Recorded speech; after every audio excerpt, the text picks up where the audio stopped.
Cris Carter. This right here is Nick Wright. We made it to Hump Day. A lot happening in the NFL leading up to Week 7. Is Jason Garrett now on the hot seat after 3 straight Dallas Cowboy losses? Jerry Jones weighs in. Despite back-to-back losses, Patrick Mahomes still, believe it or not, has the edge over Russell Wilson for MVP. We got to start out west, though, with the trade that we've all been waiting for. Former Jaguar Jalen Ramsey is headed to the Rams for 2 first-round picks and a 4th-rounder. Ramsey's been lobbying for a trade since his Week 2 sideline dispute with head coach Doug Marrone. Now, the Rams fill a hole in the secondary after Aqib Talib was placed on IR and after they traded Marcus Peters to the Ravens. All right, so the all-pro quarterback Jalen Ramsey clearly excited, tweeting out what I now know to be Photoshop in his new digs. CC, I don't know how no one saw this coming. Jalen Ramsey goes to the Rams. Where else is he going to go? It seemed really obvious. Just, I mean, how could you play anywhere else with your last name? What did you make of the trade? Absolutely. Right? We thought of the 31 teams, we thought the Rams were the leader. And based on the play-on names, you're right. But, Jenna, this is about a young player that Jacksonville, when Jacksonville announced that they were not going to extend him, and with these players, especially if a player's accomplished all you want. He's a top 5 pick and still playing like a top 5 player. It's not as if he did not perform up to what scouts thought he would be. Unique size, unique speed, the flamboyance to be able to play corner, the mindset to be able to give up a big play, but still to be able to shut down half the field. That's who Jalen Ramsey is. He was not at all a different top 10 pick traded from the Jags to the Rams last year, Dante Fowler.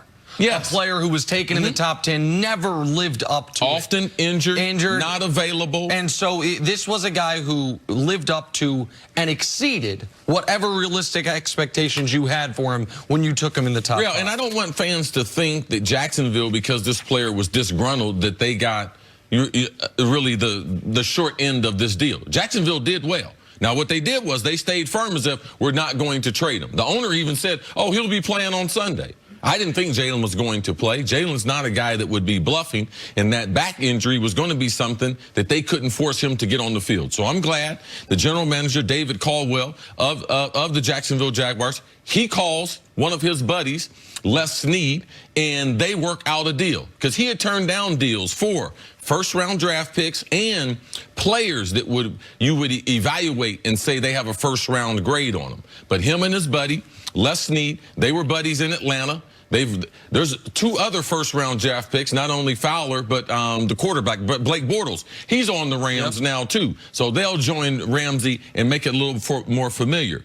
But their ability to be able to work out a deal, they said they worked out a deal in an hour yesterday. People were calling, but once they had that hole in their roster where Talib went on injured reserve and David Caldwell saw that they had traded Peters, he knew he'd be getting a phone call, and that phone call came immediately, and they were able to work out what I consider to be a great deal. The Rams are trying to win now. They have a new stadium coming. They need star players. They have that in Jalen. In Jacksonville, they have the picks that they coveted for the best corner in the NFL. Jacksonville side quickly. This is the best you could do other than keeping the player.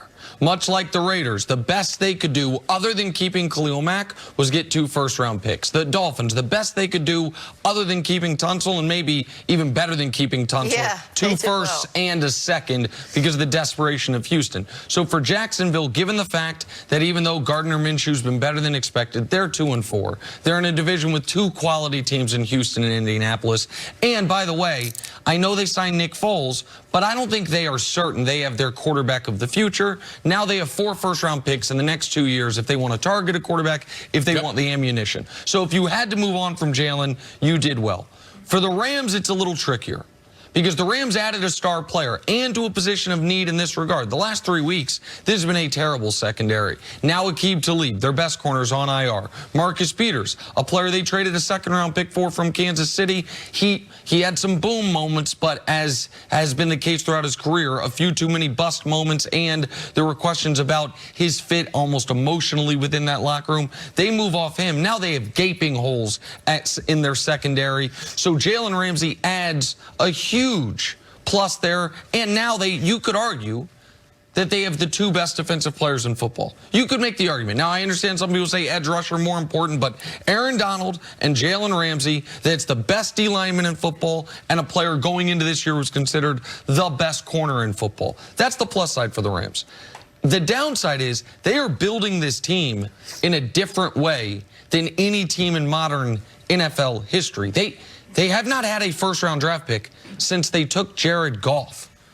No first-round draft pick in 17, 18, 19. Now no first-round draft pick in 20 or 21. They already were in a position where four guys, Goff, Donald, Gurley, and Cooks, were going to make up half of their salary cap for next season. They do not make this trade unless they are going to re-sign Jalen Ramsey.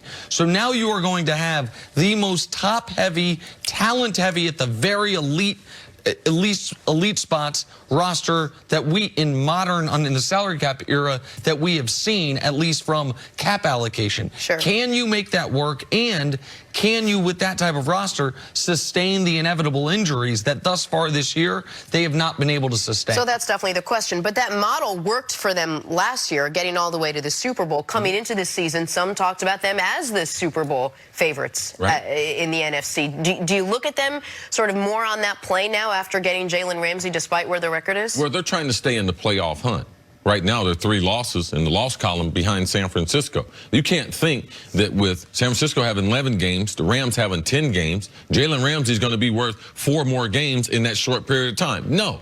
But moving forward, they also have a new stadium coming. They're going to have revenue not like anyone else in the NFL. So it's not like their owner, Stan Kroenke. You look at his bio, you'll know he's not hurting for money. He got plenty of money, and his wife got more money than him. So once they get into the new stadium with the new revenue, you can put a lot more money in signing bonuses than other teams could. So this is the model that we're going to have to watch. But they're in one of the marquee cities, Los Angeles, and now they have another marquee player. I think it's good for their brand and what they're trying to do.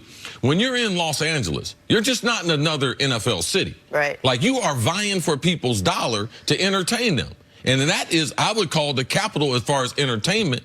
The Rams, if they want to be able to keep with the Clippers, the Lakers, show business and everything, they're going to have to keep bringing in good young players to let this young coach continue to develop them. So if you want to stay a playoff team, I believe these are the type of things, if you're the Rams in that type of market, that you have to move. I understand that line, that argument, that line of thinking. It did, when I heard this trade, it made me think of something you said about the Browns yesterday, which is they're a team that if they're a house, they have a beautiful pool out back, they have a fancy car in the driveway, they have a big flat screen TV, but what about the foundation of the house? Right now, the Rams team is built on a very shaky foundation. We have questions about their quarterback. We, unfortunately, I think, have answers about their running back, and their offensive line this year has not been able to sustain the turnover from last year. That's your foundation. They just added, maybe a Bentley in the driveway.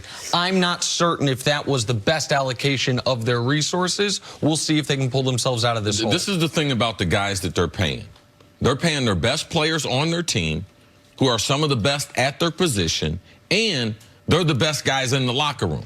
Jalen Ramsey hadn't been a problem in Jacksonville. No. Aaron Donald is not a problem. And if you look at the analytics to football, people are investing more in 2 positions right now as far as affecting the quarterback. Defensive tackle, because it's the shortest line to it, and pass coverage. A guy who can play zone and man. Jalen Ramsey, I don't know how much they're going to pay him, but he is worth every dime that they're going to pay him. Aaron Donald is worth every dime. So for me, the foundation of this franchise is based on those 2 players compared to Jared Goff. All right? Because they're more talented, and to me, they are the leaders of that team. Goff just happens to be the quarterback. And we didn't even get into it here. What this is going to allow Wade Phillips to do, what we have seen him do with a great shutdown corner defensively with the other 10 guys, will open up a lot of things for them. Big news out of the NFL. Jalen Ramsey, no longer a Jaguar, a member of the L.A. Rams. Take a break now. Coming up, talk some Cowboys. Why is Jerry Jones talking about Jason Garrett on the open market? That's next on FS1. You can always check us out on the Fox Sports channel. That's on Sirius XM. We'll be right back.